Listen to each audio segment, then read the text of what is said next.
أعوذ بالله من الشيطان الرجيم بسم الله الرحمن الرحيم আসসালামু আলাইকুম রহমতুল্লাহ। আজকে আপনাদের সামনে নতুন আরেকটি বিষয় নিয়ে উপস্থিত হলাম।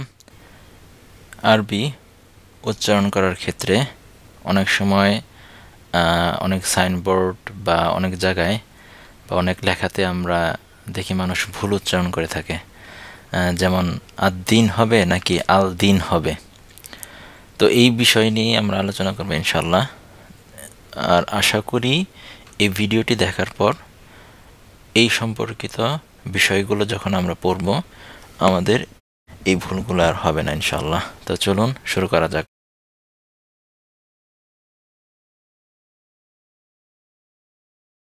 দিনুন ধর্ম, কালামুন কলম, কামারুন চাঁদ বা চন্দ্র, রাজুলুন লোক, ওয়ারদা গোলাপ। এগুলো হচ্ছে ইনডিফিনিট বা নাকেরা।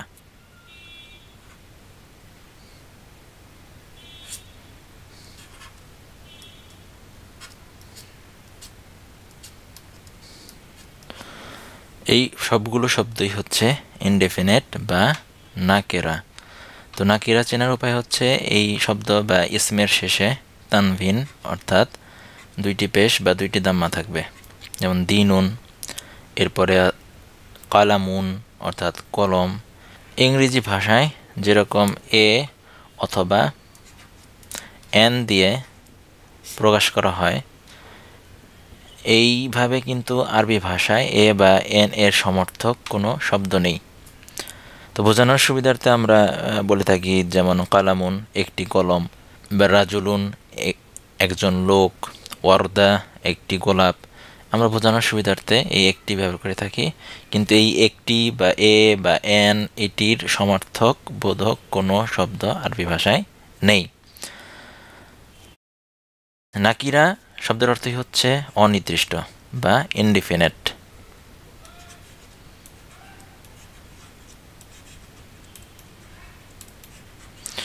নাকিরা শব্দের অর্থ হচ্ছে অনির্দিষ্ট বা ইনডিফিনিট, অর্থাৎ কালামুন কলম, এটি কোনো নির্দিষ্ট কোনো কলমকে বোঝাচ্ছে না, সামগ্রিকভাবে কলমের একটি নাম অর্থাৎ বোঝাচ্ছে। এই জায়গায় নির্দিষ্ট কোনো কিছু বোঝাচ্ছে না, ইনডিফিনিট। এখন এই শব্দগুলোকে আমরা যখন মারেফা বা নির্দিষ্ট বা ডেফিনিট করব তখন কি হবে?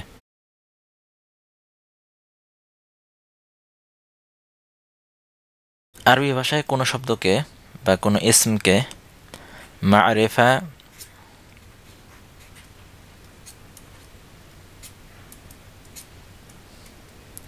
মারেফা রূপান্তর করার প্রথম যে সূত্রটি হচ্ছে ওই শব্দটির পূর্বে আলিফ এবং লাম যুক্ত হবে। আলিফ এবং লাম যুক্ত হবে। যেমন পূর্বের স্লাইডটিতে আমরা দেখলাম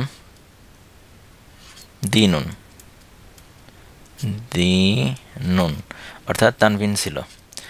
আলিফ লাম যুক্ত হওয়ার পরে ওই ইসমের শেষে কিন্তু আর বা ওই শব্দটির শেষে আর এই তানভিন থাকবে না, অর্থাৎ একটি দাম্মা বা একটি পেশ হয়ে যাবে, যেমন আদ-দীনু ধর্মটি। আর এই আলিফ লাম এর সমর্থক যেটা হবে ইংরেজিতে যেমন হবে দি, আর বাংলায় বলতে আমরা নির্দিষ্ট স্বর লিখতে পারি টি, অর্থাৎ নির্দিষ্টতা বোঝাতে। একইভাবে আদ-দীনু যেমন ধর্মটি, আল কালামু কলমটি, আল কামারু চাঁদটি, আর রাজুলু লোকটি, আল ওয়ারদাতু গোলাপটি।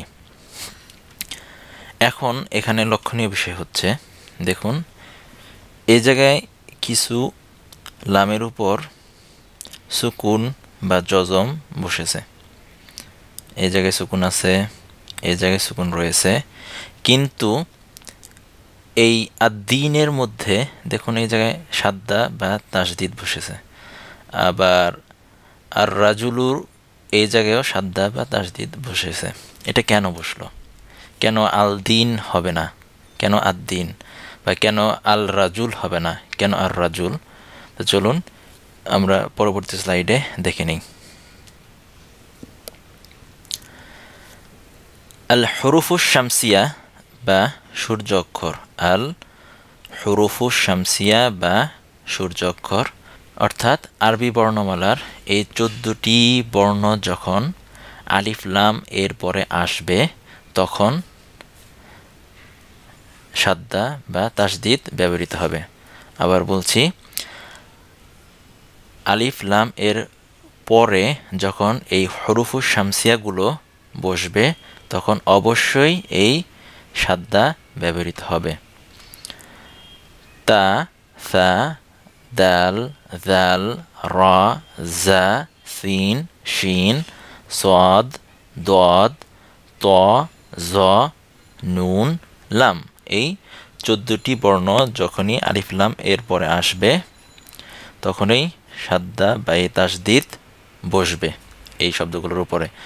যেমন চলুন কিছু উদাহরণ দেখে নিই। আদ-দীনু ধর্মটি, আত-তাজিরু ব্যবসায়ীটি, আর-রাজুলু অর্থাৎ লোকটি, আস-সামাকু মাছটি, আশ-শামসু সূর্যটি, আস-সালাতু অর্থাৎ নামাজটি বা সালাতটি, আদ-দাইফু অর্থাৎ অতিথিটি, আত-তালিবু অর্থাৎ ছাত্রটি, আন-নূরু অর্থাৎ আলো, আলোটি। আচ্ছা, তো এগুলো যখন আমরা নাকিরা হিসেবে লিখতাম তখন কিন্তু যেমন আশ-শামসু এটির নাকিরাটি বা অনির্দিষ্টটি হচ্ছে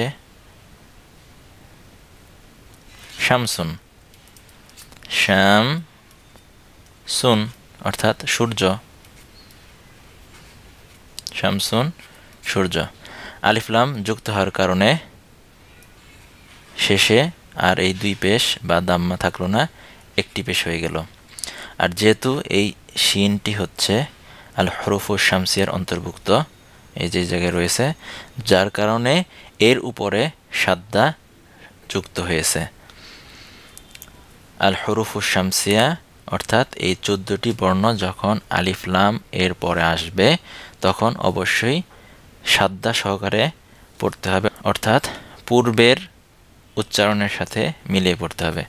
যেমন আদ-দীন এই জায়গায় লাম উচ্চারণ হচ্ছে না, আত-তাজিরু এই জায়গায় লাম উচ্চারণ হচ্ছে না, আর-রাজুলু লাম উচ্চারণ হচ্ছে না, আস-সামাকু লাম উচ্চারণ হচ্ছে না, আশ-শামসু লাম উচ্চারণ হচ্ছে না, আস-সালাতু লাম উচ্চারণ হচ্ছে না, আদ-দাইফু লাম উচ্চারণ হচ্ছে না, আত-তালিবু লাম উচ্চারণ হচ্ছে না, আন-নূরু এই জায়গায়ও লাম উচ্চারণ হচ্ছে না।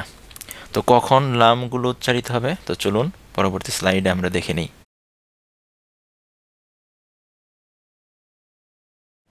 আল হুরুফুল কামারিয়া বা চন্দ্র অক্ষর, আল হুরুফুল কামারিয়া বা চন্দ্র অক্ষর।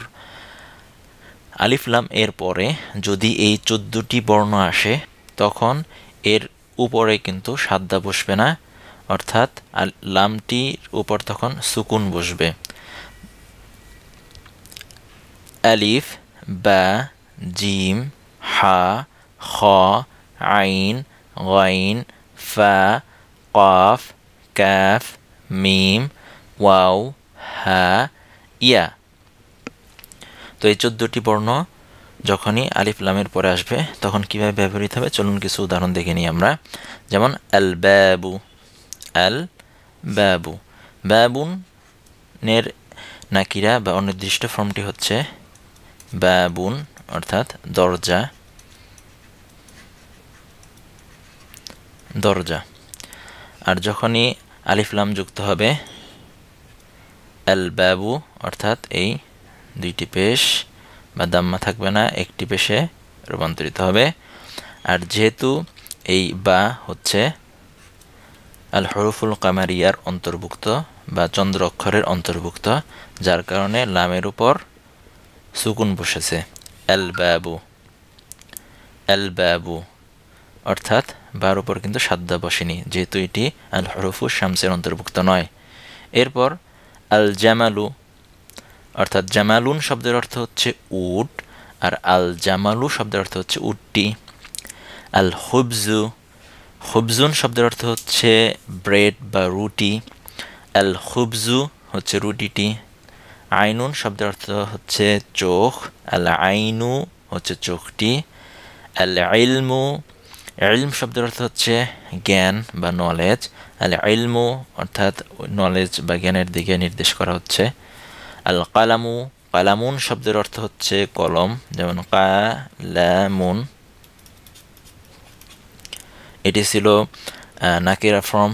যখন নির্দিষ্ট হয়ে গেল, আলিফলাম যুক্ত হলো, শেষে দুইটি পেশ বা দাম্মা ছিল, সেটি আর থাকলো না, একটিতে পরিণত হয়ে গেল। আর যেহেতু কাফ আল হরুফুল কামারিয়ার অন্তর্ভুক্ত, যার কারণে এর উপর সাদ্দা বসেনি, এর পরিবর্তে লামের উপর সুকুন বসেছে, আল কালামু। এরপর আল কালিমাতু অর্থাৎ শব্দটি, আল কালিমাতু শব্দটি, কালিমাতুন শব্দের অর্থ হচ্ছে ওয়ার্ড বা শব্দ। আল কালিমাতু শব্দটি। আল ওয়ালাদু অর্থাৎ ওয়ালাদুন শব্দের অর্থ হচ্ছে বালক, আর আল ওয়ালাদু হচ্ছে বালকটি। তো আল হরুফুর শামসিয়া যখন আলিফলাম এর পরে আসবে, তখন ওই বর্ণগুলোর উপরে সাদ্দা বা তাসদিদ বসবে। যেমন শুরুতে আমি যে প্রশ্নটি করেছিলাম, আদ্দিন নাকি আল দিন। তো এখন নিশ্চয়ই আপনাদের নিকট বিষয়টি পরিষ্কার হয়ে গিয়েছে। যেহেতু দাল আল হরুফুস শামসিয়ার অন্তর্ভুক্ত, দাল আল হরুফুস শামসিয়ার অন্তর্ভুক্ত, যার কারণে আদ্দিন হবে। আল দিন যদি কেউ বলে তাহলে সেটি শুদ্ধ হবে না। আল দিন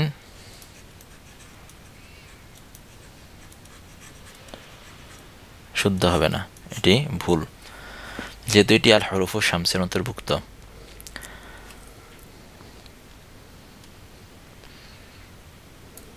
আর এই বর্ণগুলো আল হরুফুল কামারিয়ার অন্তর্ভুক্ত। এগুলো যখন আলিফ লাম এর পরে আসবে, তখন এগুলো উপরে সাদ্দা হবে না, কিন্তু লামের উপর সুকুন বসবে।